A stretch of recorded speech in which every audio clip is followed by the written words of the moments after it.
Well, Campbell, all the talking's about to end now. We're back in action this week.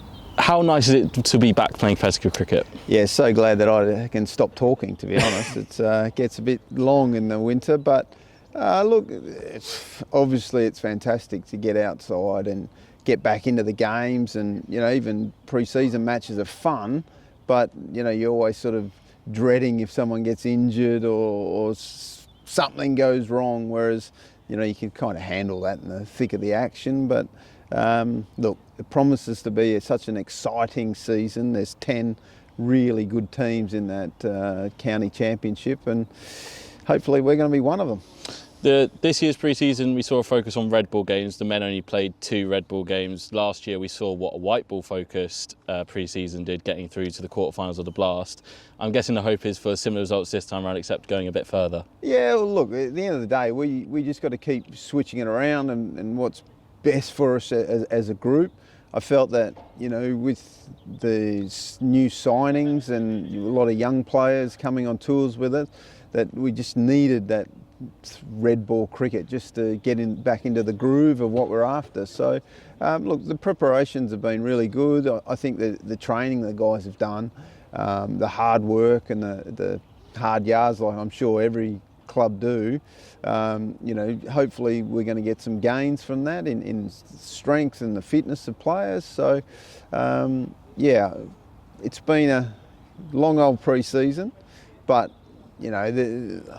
without going overboard, there's just this air of excitement that we're in the final week of preparations before we get going, and once we get on that bus on Thursday, it's going to be all guns blazing. You mentioned the new additions. We've got Will Rhodes and Sam Connors who've joined over the winter, and I guess Emilio now counts as a full-time Durham player after joining on loan end of last year.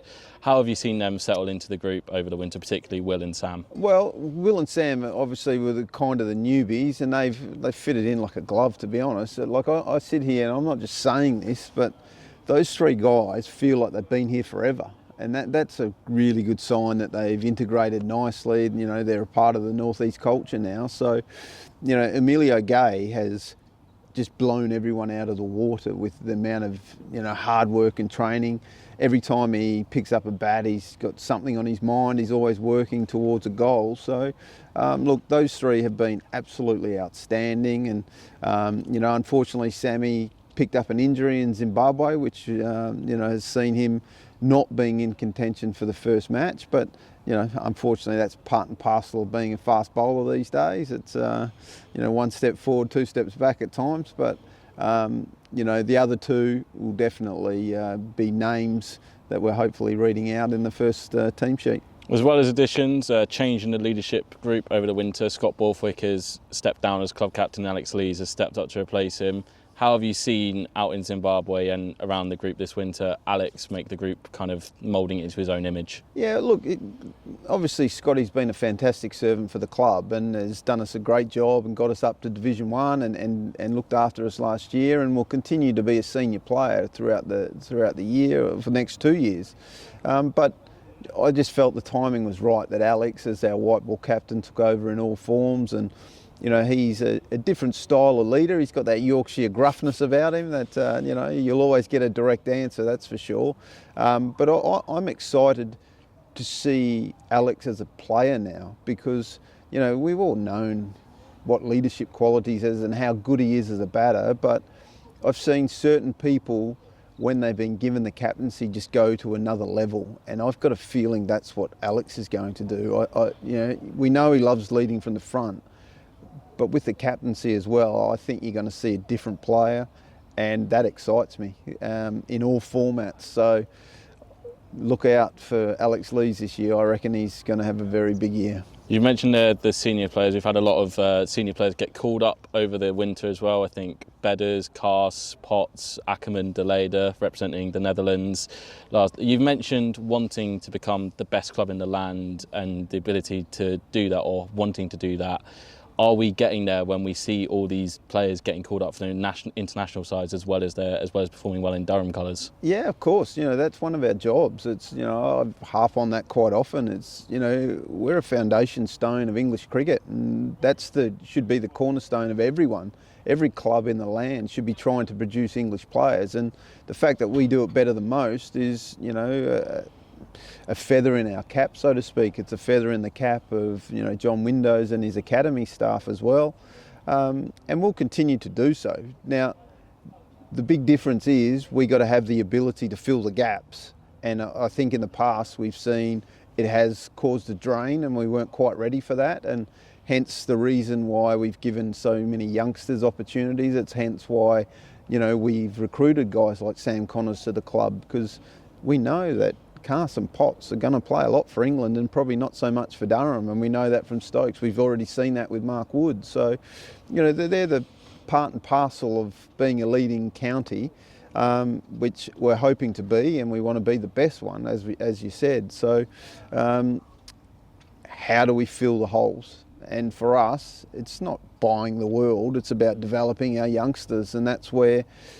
James Minto, Ben McKinney, Daniel Hogg, Luke Robinson, all these youngsters will be continuing to be given chances. We had another 17-year-old bowling in the last game against Uni, and probably some people would have never even heard of Will Alexander before, but I'm telling you, he's another name that you're going to see a bit of.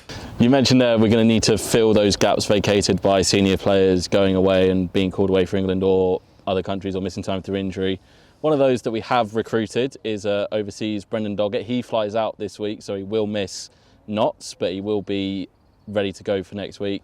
How excited are you to get that signing over the line? And also, he's just done pretty well in the Sheffield Shield final. So just talk to us about Brendan Doggett and what attracted you guys to him. Well, he's a guy that knows his game. He's at that stage where he's just almost at the peak of his powers. He's been put on standby for the Australian Test team, and then taken 11 wickets in a Sheffield Shield winning team, when they haven't won the Shield for 29 years, also brings us another player who expects to win things.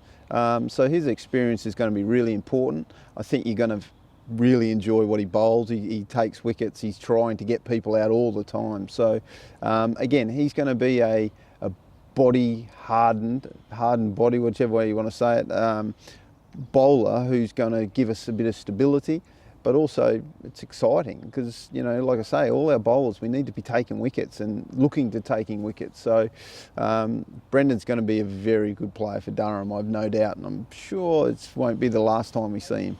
You mentioned earlier that Sam Connors had picked up an injury in pre-season, just shifting focus now towards Notts on Friday. Are there any other knocks that were picked up in Zimbabwe, and kind of what's the squad team news looking like? Yeah, we haven't actually come up with our 13 yet. It's unfortunately we have had a lot of injuries in the pre-season. Thankfully, Ben Rain has got over some knee surgery and looks like he'll be available for selection. Daniel Hogg is another one who's touch and go, coming back from an elbow injury. We got Paul Coughlin, who's been struggling with a few things, and of course Sammy Connors hurt his side down there. So, it's not exactly perfect leading into the first game, but again, we also understand that's the nature of the beast. It's not like we're going to get down the dumps about it. What it does is give opportunity to someone else, and that's, I know I do sound like a coach now, but that's what the exciting part about this is every time we've got an injury or someone gets picked for the country or whatever it is, someone needs to stand up. And if we're going to be a championship winning team in any format, we're going to need our youngsters to step up and step into the breach, not just to fill gaps, but actually to play a leading role in that. We saw that with Daniel Hogg last year. We've seen that with James Minto at times. These sort of guys are going to get their chances. As long as we're surrounded with the right people and experienced heads to help them through it, we don't fear it. We actually makes us more excited about it. You mentioned Minty there and Ben earlier on as well. Those guys have had very exciting winters. They've been away with England age groups. Ben's been involved with the Lions, down to Australia. It's another great example of the fine work John Windows has done with those guys to prep them for first team cricket. I mean, I'm pretty sure I know the answer to this one, but I'm guessing you think the sky's the limit for those two. Yeah, that's the honest truth. But as long as they keep their feet on the ground, and that's what our job is to do, is make sure that they're concentrating on what's ahead of them, not 4 steps down the track. And, you know, obviously people are talking about them in a different way now, maybe in an England sort of conversation. But, you know, at the end of the day, they're still young boys. And again, I sound a bit silly saying that about bloody Ben McKinney, who's 6'7" and looks he's a bit of a giant, but you know, he's still growing in his game. He doesn't quite understand it yet. He's getting better every time he goes out to bat. So look, he's got a big future, we know that. James Minto's got a massive future, we know that. But right now, what the most important thing, just like every other player, like Emilio Gay, like Alex Lees, whoever it is, it's about Friday against Notts. It's about them facing a test strength attack that they have in Stone, Pennington and Tongue, which is going to be a massive challenge. And once they get through that, they'll have learnt a lot, but they'll have put us in a better position. And every time they do that, they get better, and then the rest will take care of itself. And then finally, I think I know what's coming along these lines, but what's your message to our fans as we get ready to kick off 2025? Strap yourself in, because this is going to be a bumpy ride, but it's going to be bloody exciting, because we are going harder and we are going to be more aggressive, and we're going to go searching for wins wherever we play. There are no draws in this team. We are not going to play like that. We're not a defensive side. Our one day and T20 cricket is going to go to another level. You know, we're on the path to where we want to be with our T20, but we're far from the finished product. But when we get it right, it is damn exciting to watch. And, you know, all I'd say is strap yourself in.